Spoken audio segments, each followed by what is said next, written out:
importante. Geraldo vai ministrar o coração do Senhor. Louvo a Deus pelo carinho da igreja com a minha família, com a minha esposa. Louvo a Deus porque eu não tenho uma esposa de pastor, mas uma mulher de Deus. A Aline não é alguém que é só esposa de pastor, porque tem muita esposa de pastor por aí, né? Mas ela, se não fosse esposa de pastor, seria a mesma bênção que é na igreja. Não faz porque é minha esposa, faz porque é serva do Senhor e entende o seu chamado. Mas eu estou diante de um texto nesta noite, irmãos, que ele precisa ser tratado com muito temor no nosso coração. Eu não quero nem dizer que esta é uma mensagem, mas esta é uma ministração sobre um assunto tão importante. Eu amo pregar sobre Jesus, eu amo falar sobre Jesus, e nós estamos expondo o Evangelho de Marcos, e hoje nós vamos chegar ao capítulo 9. Não estamos expondo versículo por versículo, mas capítulo por capítulo. Semana passada, o pastor Gesiel esteve pela manhã com a igreja compartilhando Marcos capítulo 8. E em função de termos o pastor Newton hoje pela manhã, trouxe esta série de mensagens para a celebração da noite. Para quem sabe também incentivar você que só vem à noite, vir também de manhã. Talvez seja a primeira vez que você vai ouvir sobre Marcos. E nós estamos já há mais de 9 domingos, porque o capítulo 1 gerou 3 mensagens. Pensando com calma sobre o Evangelho de Marcos. E esta é uma experiência muito importante da cristologia. Estou fazendo esta introdução para realmente dar tempo a você a voltar o seu coração para um texto que pode ser divisor de águas na sua vida, na minha vida e na nossa igreja. Um assunto muito importante. Se você ainda estava um pouco meio que desligado por causa dos problemas, se você ainda insiste em estar aí conectado no culto, mas também conectado no celular, eu peço a você que em nome de Jesus você possa realmente se conectar com o Senhor. Usar o celular no culto muitas vezes é uma bênção, porque a gente pode anotar bloco de texto, fazer uma postagem sobre algo importante, mas cuidado para você não se perder. Marcos capítulo 9, a partir do verso 2 até o verso 8, nós temos a leitura na projeção, se você quiser acompanhar. 6 dias depois tomou Jesus consigo Pedro, Tiago e João e levou-os a sós à parte a um alto monte. Foi transfigurado diante deles. Suas vestes tornaram-se resplandecentes e sobremodo brancas, como nenhum lavandeiro na terra as poderia alvejar. E aí, irmãos, nesse momento, Pedro, Tiago e João vão viver uma experiência que já era extraordinária de ter Jesus ali resplandecendo, mas apareceu-lhes Elias com Moisés e estavam falando com Jesus. Então Pedro, tomando a palavra, disse: Mestre, bom é estarmos aqui e que façamos 3 tendas, uma será tua, outra para Moisés e outra para Elias. Pois não sabia o que dizer, porém estavam aterrados. A seguir veio uma nuvem que os envolveu, e dela uma voz dizia: Este é meu filho amado, a ele ouvi. E de relance, olhando ao redor, a ninguém mais viram com eles, senão Jesus. Pai, Tu conheces o coração do Teu servo. Teu filho aqui cantou de maneira tão edificante, que nós não podemos, não queremos e rejeitamos a ideia de vivermos de aparência. Nós te pedimos que esta congregação nesta noite seja tomada pelo Teu Santo Espírito. para que a nossa vida contigo ganhe um outro significado a partir da exposição das Sagradas Escrituras. Em nome de Jesus. O Evangelho de Marcos até aqui, é um texto que vem apresentando quem era Jesus. Muito bem compartilhou o pastor Gesiel.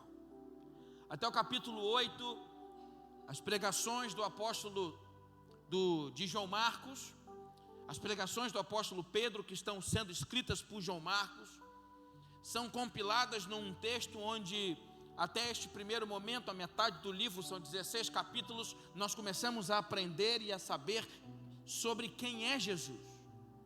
Mas agora, você que vai acompanhar essa série de mensagens até o final, vai perceber que as coisas passam de um novo momento a um salto. Timothy Keller afirma que até o capítulo 8, Jesus está sendo apresentado, sua identidade, quem ele é, a intenção do Espírito Santo até aqui, mas daqui para frente, nós vamos ver que Jesus começa a revelar mais detalhes sobre a sua missão, sobre o seu propósito e o que ele veio fazer aqui na terra. É por isso que a partir de agora você vai começar a ver que Jesus começa a falar muito sobre cruz. E acompanhar o Espírito Santo na leitura desse texto brilhante que é o Evangelho de Marcos, observando que Jesus, a partir de agora, já se revelando e revelado aos seus, começa a falar do propósito dele de vir. E se ele então começa a tomar devagarinho a sua cruz, os seus discípulos que o acompanhavam naquela época, e agora também precisamos entender que nós também temos uma cruz. O propósito de Jesus era a cruz, porque é na cruz que o propósito dele se concretiza na ressurreição. E ele então vem ressurgir. Esse é um texto muito extraordinário.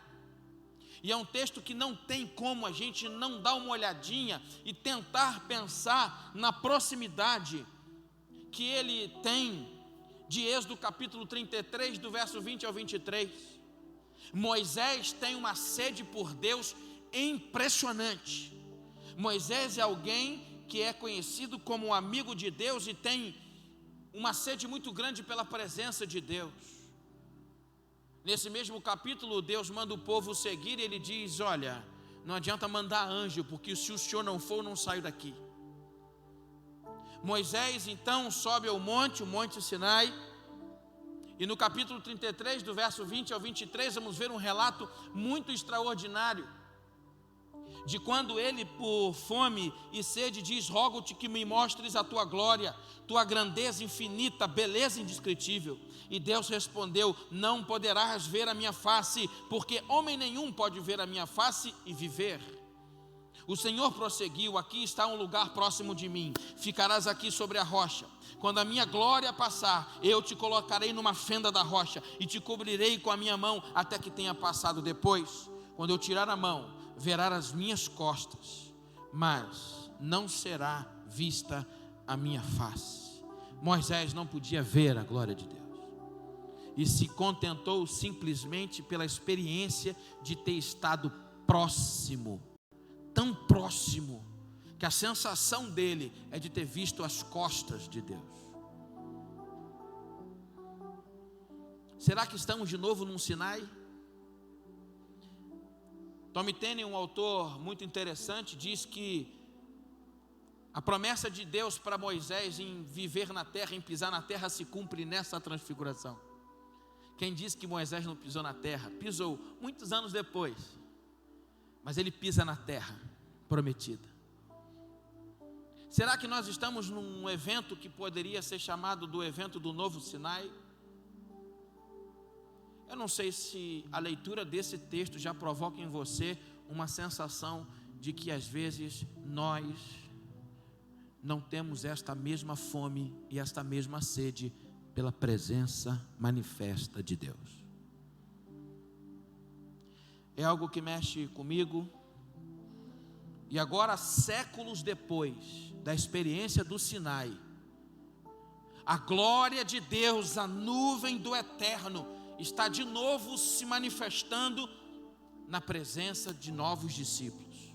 Antes Moisés, agora Pedro, Tiago e João. Por que não os 12, né, irmãos? Por que não todo mundo? A gente tem essa utopia de que a unidade, ela está sempre ligada quando todo mundo está. Jesus destaca 3 e chama Pedro, Tiago e João para uma experiência diferente que os outros não viveram. Mas este não é um novo Sinai.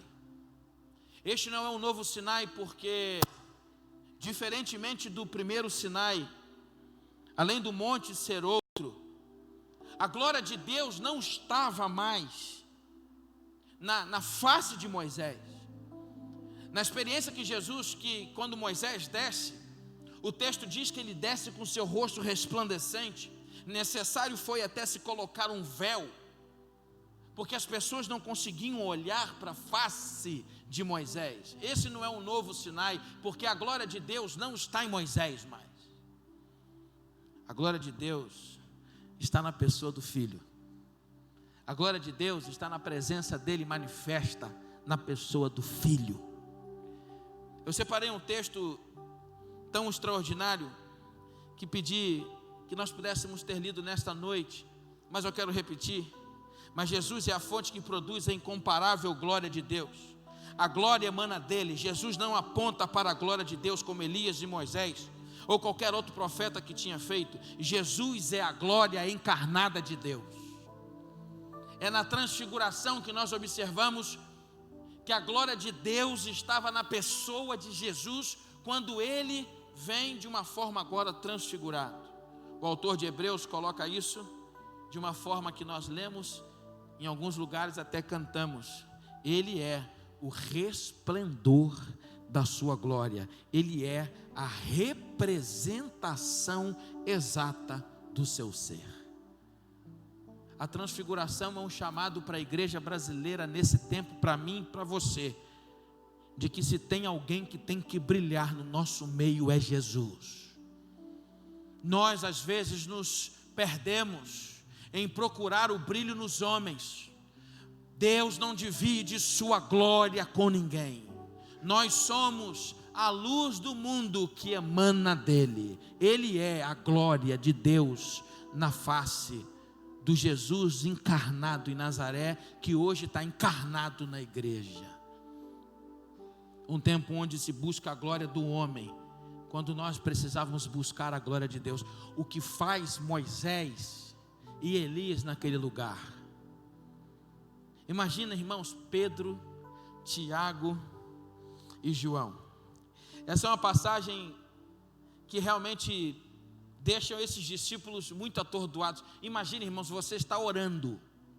Você sai para orar com o pastor Gesiel e ele chama você para orar ali no jardim de oração.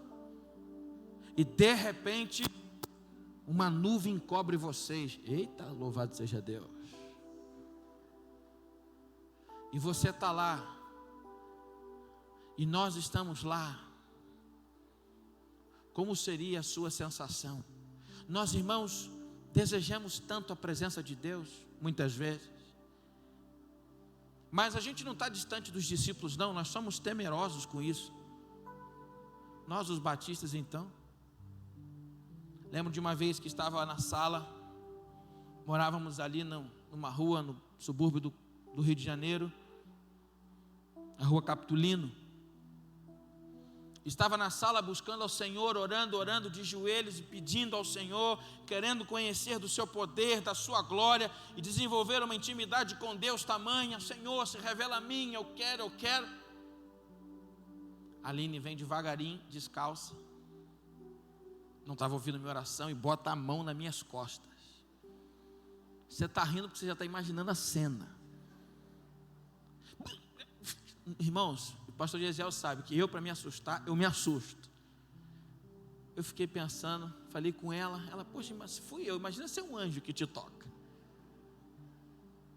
Sabe, irmãos, eu acho que nós perdemos durante o tempo essa essa necessidade, dessas experiências, irmãos, não com a religião, não com a liturgia, não com a música preferida, não com o preletor predileto, mas com a presença de Deus. E isso é tão substituível pela religião, que Pedro, Tiago e João têm uma ideia muito interessante, e que por isso não é um novo Sinai, porque Pedro, Tiago e João estavam acostumados que a relação do homem com Deus era feita pelo religar, e o movimento judaísta tinha ensinado a eles que Deus estava distante muito da sua presença. Pedro, diz o texto sagrado, ele está tão atordoado que ele tem uma ideia estranha para mim e para você, mas no contexto, na mente deles, não tem não. É muito bonito ver essa exposição. Eu não sei se você já parou para pensar, por que ele disse assim: vamos construir uma tenda. Senhor, como é bom. Sabe quando você fala alguma coisa que você não sabe o que tem que falar? Era esse momento. Já viu? Uma vez fomos a um sepultamento de uma pessoa. Nós éramos adolescentes e pegamos ali o ônibus em direção ao cemitério do Caju. E fui eu e os meus 3 amigos no ônibus. Eu sempre gostei desse negócio de liderar, e fui falando com eles: chegou lá no cemitério, pelo amor de Deus, não vai chegar para a pessoa e falar assim: e aí, está tudo bem? Por favor. Não, que isso, Maurício? Não. Chegamos lá, o primeiro da fila: querida, tudo bem? Porque tem horas que a gente não sabe o que dizer. Pedro não sabia o que dizer, estava aterrado na minha versão. Ele estava deslumbrado. O texto disse que eles não sabiam o que dizer. Aí diz qualquer coisa. E aí às vezes diz o que o coração está cheio, e o coração deles ainda estava impregnado, porque eles estavam sendo desconstruídos de uma relação com Deus fora da religião. E a expressão grega para tenda, no texto que Marcos é usada, é para tabernáculo. Você sabe o que Pedro, Tiago e João estão pedindo? Senhor, não é isso, a gente não está acostumado. Que é isso? Tem que ter ordem e decência. Vamos construir aqui uma tenda, pelo amor de Deus. Tem separação entre Deus e os homens. Nós, para chegarmos tão perto assim, tem que ter um tabernáculo. Por isso eles pedem uma tenda. Bota Elias numa tenda, bota Moisés na outra, o Senhor vai para outra. Nisso nós estamos acostumados. Eles já quiseram organizar as coisas, eles quiseram colocar as coisas no lugar a partir do momento que eles conheciam. Eles estão tão desesperados porque naquele momento lhes faltava o ritual. Naquele momento não tinha o sumo sacerdote dizendo o que deveria ser feito. Naquela hora não tinha uma liturgia a seguir. Naquela hora não tinha ninguém dizendo: fica de joelho, fica em pé, ora, deita, levanta, entrega o dízimo. Aquela hora era a hora da presença de Deus. E eles não sabem lidar com isso. Não sabiam lidar. Então o que eles pedem? Religião. Bota aí um dogma, bota aí alguma coisa que a gente possa. Eu não estou acostumado com isso. Nós precisamos de uma tenda. É uma possibilidade. Eles não tinham entendido ainda que Jesus é a ponte que une a distância entre Deus e o ser humano. Eles não tinham entendido que Jesus é capaz de dar humanidade a algo que nem Moisés e Elias puderam, que ninguém jamais pode dar. Por meio de Jesus podemos cruzar a distância que nos separa da própria essência da realidade. Podemos entrar no compasso da dança com Deus. Jesus é o templo, Ele é o tabernáculo que põe o fim todos os templos e todos os tabernáculos, porque Ele é o sacrifício que põe o fim todos os sacrifícios. O supremo sacerdote que mostra o caminho para todos nós sacerdotes. Ele é o templo da glória de Deus. Quando você está em Cristo, diante da presença de Deus, é por isso que no céu não vai ter templo. É por isso que Estevão morre apedrejado, falando uma verdade que o povo judeu rejeitou. Este homem que fala contra o santo templo. É por isso que Jesus chega para os discípulos e diz: esse templo que vocês construíram, em 3 dias eu vou destruir. Louvado seja Deus. Nós não precisamos do templo, porque agora Jesus é o templo. Ele é o templo aonde a glória de Deus se manifesta. É por isso que em João capítulo 4, ele vai dizer para a mulher samaritana: não é mais em Jerusalém, não é mais em Samaria, vocês estão sendo procurados pelo meu Pai, se me adorarem em espírito e em verdade. Agora importa que os verdadeiros adoradores adorem o Pai em espírito e em verdade. Talvez eu faria a mesma coisa. Sabe quando a gente quer controlar as coisas? O triste, irmãos, é porque o contrário desse discurso no Brasil virou essa histeria que nós temos. Em busca disso, muitas pessoas se perderam no equilíbrio e perderam também a visitação da presença de Deus. A pergunta é: por que eles não morreram? Você já parou para pensar nisso? Porque João, Pedro e Tiago estiveram ali. Eu não posso dizer que eles viram a face de Deus, o texto não diz isso, mas a compreensão deles de pedir tenda é para que eles pudessem se reclusar e defender a sua própria vida, porque sabiam o risco que corriam.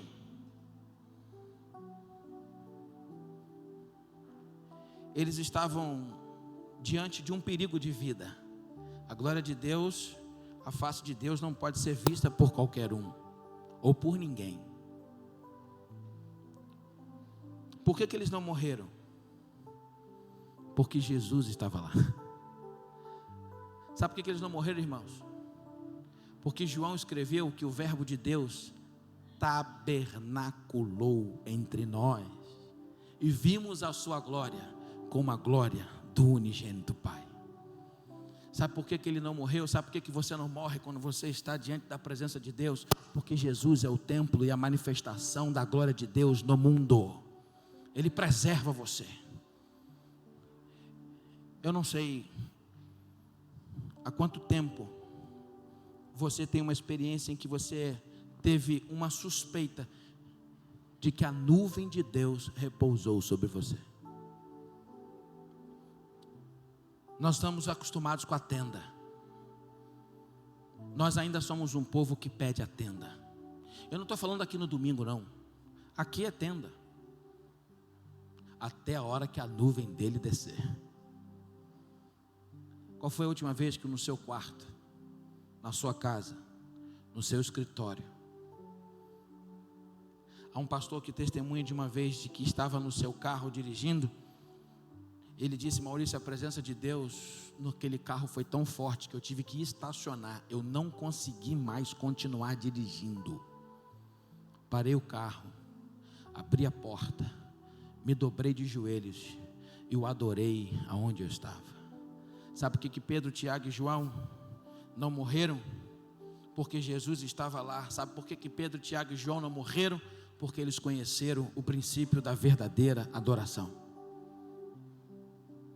Eles conheceram o princípio da verdadeira adoração. Você sabe o que é adorar a Deus? Interessante que quando eu falo isso lá na célula, segunda-feira, disse isso para os homens. Não tinha violão. Eu disse para eles: olha, vamos louvar. Agora é o momento da exaltação. E fica logo alguém esperando o quê? Uma música. A gente que acha ainda que adorar a Deus tem a ver com música.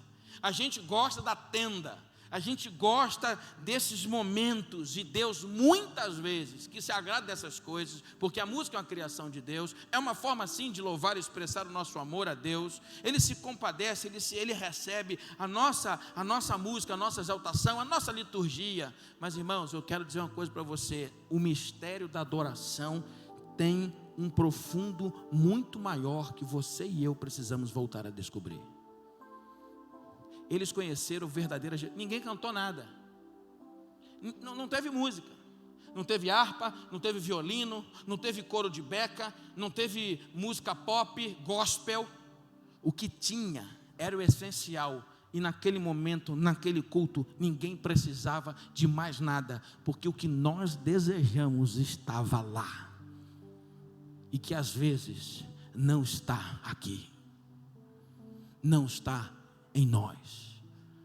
Uma expressão que também Tommy Tenney cunhou: a presença manifesta de Deus. Adorar não é apenas crer. A gente acha que adoração tem a ver com fé, mas não é apenas isso. Antes de subir o monte, o alto monte, Pedro, Tiago e João já tinham crido. Pedro já tinha dito: tu és o Filho de Deus. Eles já criam que ele era o Cristo, mas eles agora sentiam isso, mas eles agora percebiam isso, mas eles agora viram isso, porque o nosso Deus não é um Deus que se manifesta tão somente na razão, não é um Deus que se manifesta tão somente na emoção, mas Ele é um Deus que se manifesta de maneira integral, de você perceber: Deus está aqui.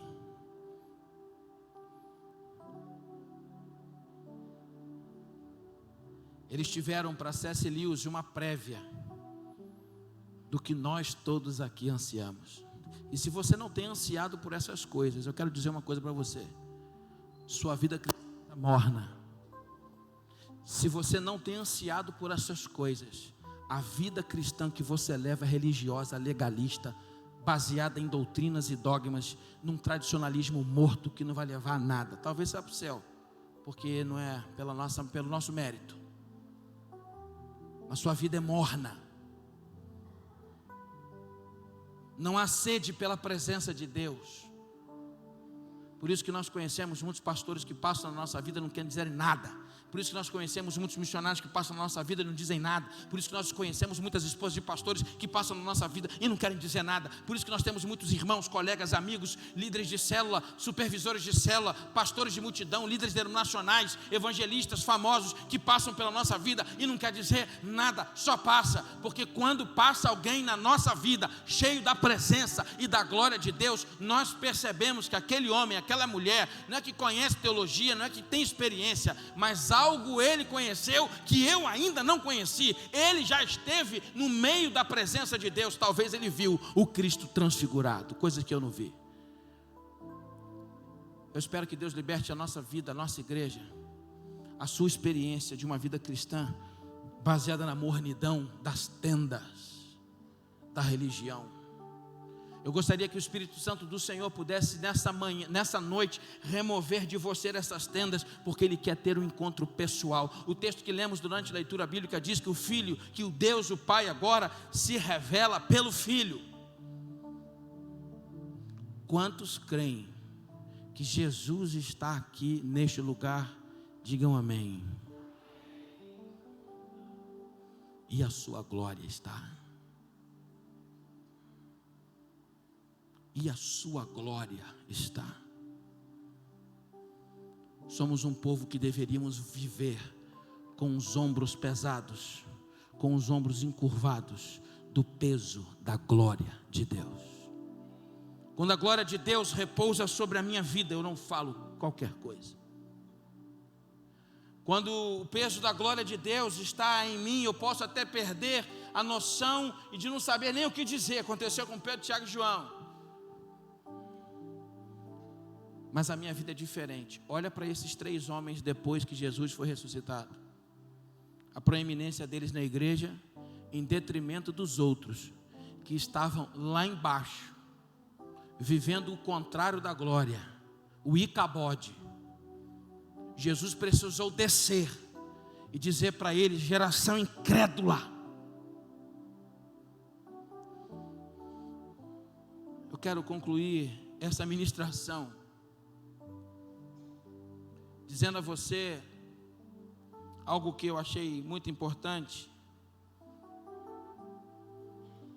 que deve valorizar essa relação que nós temos com a presença de Deus.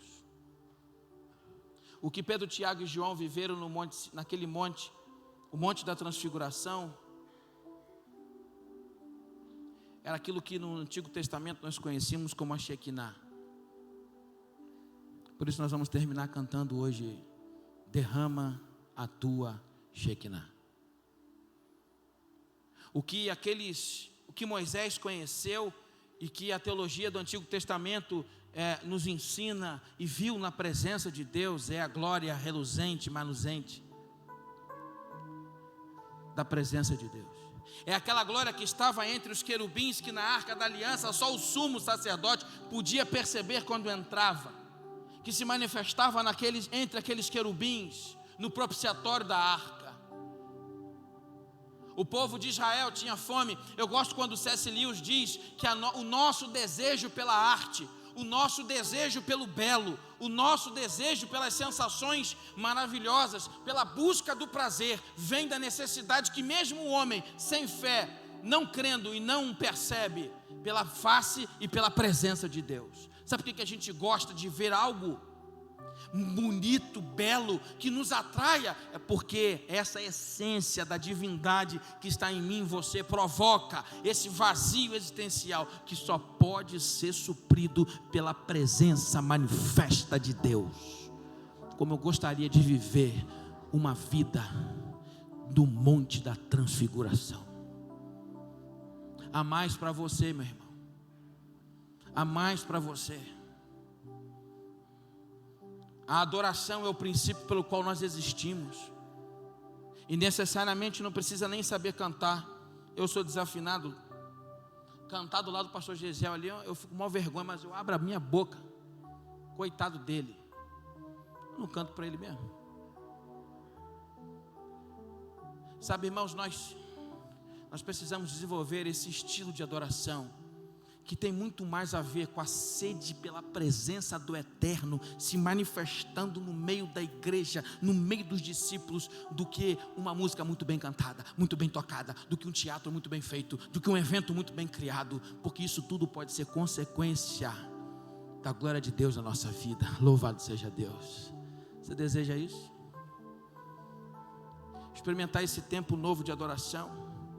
Você que está aqui nessa noite e não conhece Jesus ainda como Senhor e Salvador, você já percebeu a presença de Deus na sua vida? Eu gosto tanto do que está escrito para esta conclusão que eu prefiro ler. Você deve ter acesso à presença de Deus por meio da adoração. Você precisa ver com clareza em sua mente aquilo que Deus tem feito e está fazendo no seu reino, apesar de nós, para a glória dele. Você precisa ter experiências que antecipem o dia daquele abraço. Eu vou repetir. Adoração, a experiência de uma vida de adoração a partir da transfiguração, é a antecipação de sentir com o coração aquilo que a sua mente já sabe sobre o amor de Deus. É antecipar o abraço que um dia você receberá de Deus. Na transfiguração, eles tiveram a oportunidade de antecipadamente ver o Cristo que iria ressuscitar, glorificado. Eles tiveram a oportunidade de antecipadamente ver o que ninguém viu e ver o que depois a igreja toda veria. Eles viram Jesus transfigurado, cheio da glória e da presença de Deus. Uma vida de adoração é uma vida de experiências com o amor de Deus. Uma coisa é ouvir dizer que você creu em Jesus, outra coisa é saber que Ele anda com você. Uma coisa, querido, é quando você decide andar com Deus. Enoque fez isso. Outra coisa é que quando Deus decide andar com você. Quando Deus decide andar com você, meu irmão, um abraço. Eu tenho pena do capeta. Eu não sei o que você tem experimentado, mas como é bom saber que o glorioso Deus, Criador de todas as coisas, se preocupa com a sua vida, está desejoso que você sinta, perceba e conheça Ele na intimidade da glória da Shekinah do Senhor. que a sua família viva um tempo novo na transfiguração. Que a sua família viva um tempo, irmãos, em que, quando vocês se reunirem para orar, para agradecer o alimento, a glória de Deus, a nuvem de Deus envolva vocês. Mas, Senhor, peraí, a gente estava só agradecendo o alimento. E aí aquela oração que seria: Senhor, muito obrigado pelo alimento, vai gerar uma vigília. Irmãos, como eu sonho com um tempo de um avivamento desse sobre a nossa igreja. Que quando as células se reunissem para orar, as tendas dos 4 eixos que o pastor tanto incentiva sejam jogadas fora, porque a nuvem da glória de Deus repousou naquele lugar. As pessoas vão perceber na Ilha do Governador que aqui não tem mais uma igreja, embora a gente não esteja competindo com ninguém. Mas as pessoas vão ser atraídas, não pela boa música que temos aqui, não pela canção que temos aqui, não pelo tamanho desse prédio, ou pela história, mas as pessoas serão atraídas porque aqui a nuvem da glória de Deus se manifesta. A gente pode perceber Deus, as pessoas entram e sabem que é Deus, não é emocionalismo, é Deus, é Deus. Não deixa de aproveitar agora, de antecipar agora. E isso revolucionou o meu conceito de adoração. Eu estou há uma semana vivendo uma expectativa diferente toda vez que eu vou orar ao Senhor. Quando eu vou dizer, eu vou te adorar, Senhor, eu quero te adorar, e a gente procura logo uma playlist e bota logo uma música. Adoração para mim, irmãos, hoje é ter a oportunidade de viver antecipadamente o dia que eu vou ganhar aquele abraço no final. Você quer isso? Vamos pedir para experimentar isso nessa noite. Queria muito que a glória de Deus fosse derramada nesse lugar, para que, quem sabe, no meio da nuvem da glória de Deus, no meio dessa Shekinah, você seja curado, você seja liberto, você seja salvo, você seja transformado. Talvez esse ativismo religioso no seu coração, esse esfriamento, essa raiva contra a gente, contra pastor. Eu não conseguiria ser membro de uma igreja que eu tenho raiva do pastor, que eu não consigo ouvir a voz do pastor, que eu não consigo receber o que o pastor diz. Sabe o que é isso? Isso é falta da glória de Deus. Eu não consigo conceber a experiência de adoração genuína da igreja de Jesus, quando nela realmente não existe o verdadeiro perdão, o genuíno perdão, onde nós nos arrependemos dos nossos pecados, onde nós somos tratados. Deus deseja derramar sua glória sobre nós. Achei que nada do Senhor. Você já percebeu isso? Já pensou nisso?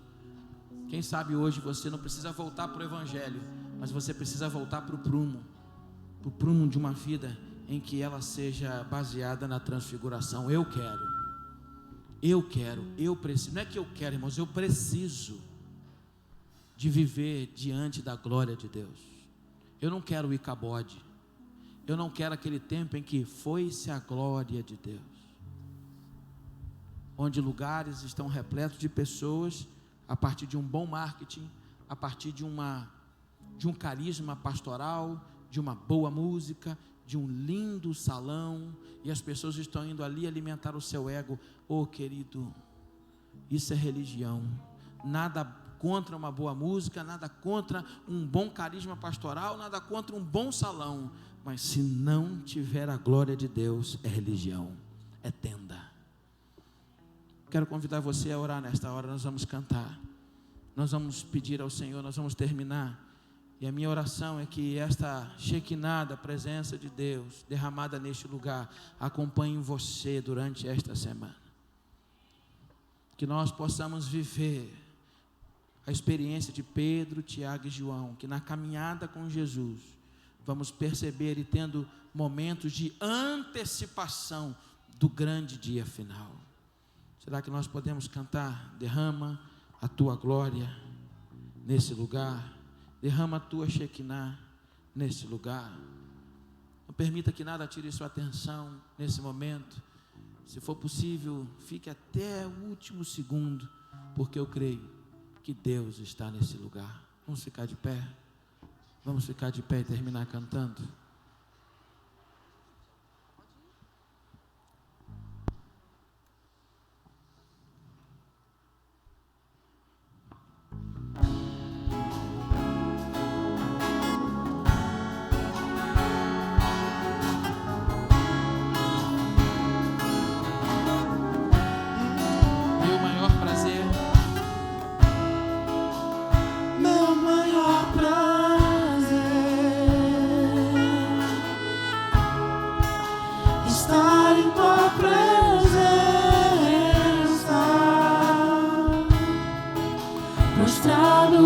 Teus pés, te adorar, Jesus, Senhor da minha vida.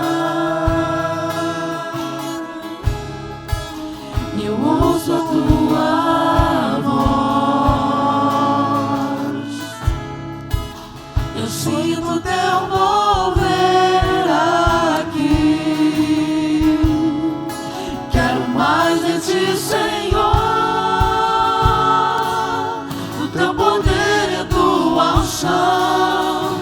Eu ergo as minhas mãos em clamor. Derrama a tua glória, derrama a tua Shekinah, Senhor. Inunda o meu ser nos rios desse amor.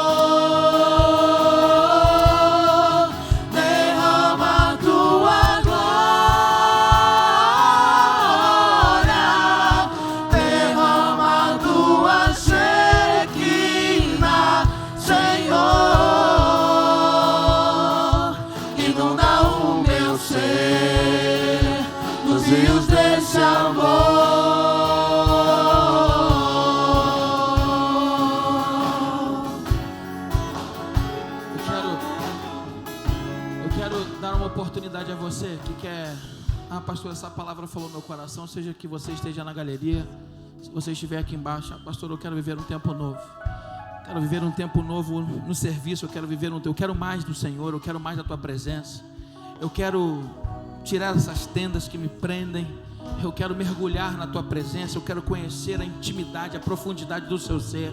Eu preciso de um tempo novo na minha vida. Isso não significa que você está afastado, que você está em pecado. Isso significa que você tem fome e sede da presença de Deus. E se você quiser, eu queria terminar essa noite orando por pessoas sedentas, por famintos pela presença de Deus, por gente que quer orar mais, quer se dedicar mais, quer consagrar mais a vida, quer conhecer mais o Senhor. Talvez você esteja afastado, venha aqui à frente. Se você quiser entregar sua vida a Jesus, venha aqui à frente. Mas aos crentes aqui nessa noite, se você deseja esse tempo, enquanto nós cantamos, sai do seu lugar, se ajoelha ao Senhor aqui nessa frente, aqui na frente, vamos adorar o Senhor. Sai do seu lugar. Louvado seja o nome do Senhor. Sai do seu lugar. Oh, derrama a tua Shekinah, Senhor. Inunda o meu ser nos rios desse amor. Derrama a tua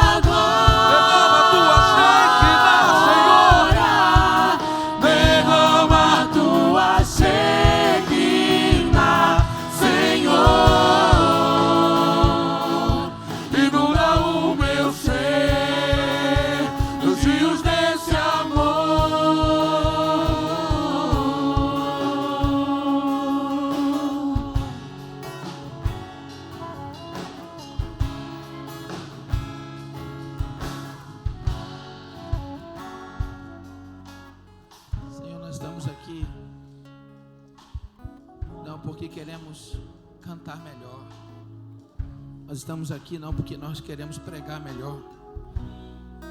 Nós não estamos aqui porque nós queremos crescer, multiplicar. Essa noite nós estamos aqui porque nós queremos te conhecer. Nós queremos aprofundar o nosso relacionamento. Nós queremos, Senhor, viver uma experiência contigo de realmente termos diversas vezes a antecipação daquele grande abraço no dia final, experimentarmos a genuína interpretação bíblica da intimidade, da adoração, quando o Senhor está procurando adoradores que te adoram em espírito e em verdade.